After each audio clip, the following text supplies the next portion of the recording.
Droptail, c'est un puzzle game qui se joue sous smartphone et tablette. C'est un jeu qui a une vue en isométrie 2D et nous avons été 6 à travailler dessus. Notre personnage jouable, c'est une petite goutte d'eau qui alterne entre les états solides, liquides et gazeux, ce qui constitue notre gameplay. En réalisant Droptail, on a voulu aller au-delà d'une simple démo graphique. On voulait obtenir un jeu totalement jouable.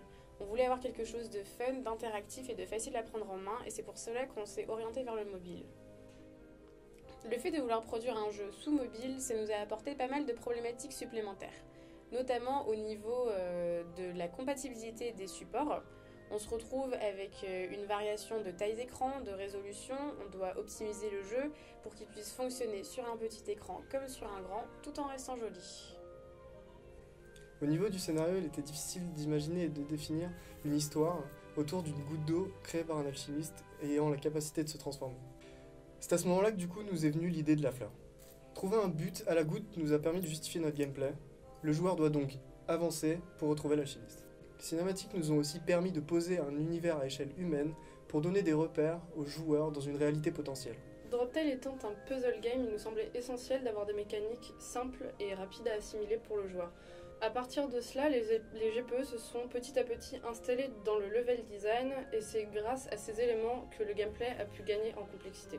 On commence par un niveau d'apprentissage, puis un niveau de validation, puis enfin un niveau de challenge. Pour l'apprentissage du joueur, on est parti sur le principe d'un chemin critique imposé à celui-ci.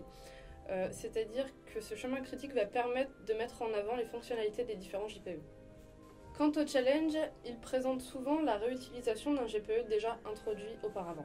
Le problème que nous avons rencontré avec l'isométrie dès le début a été que nous avons travaillé un cube et sa texture pour l'ensemble des cubes du board, ce qui a rapidement créé un chaos sur le board entier. Nous avons donc dû pallier à ce problème et travailler une texture globale pour tous les cubes pour avoir une meilleure uniformité du board. Notre plus grande difficulté a été par exemple de faire des choix cohérents souvent par rapport à l'échelle.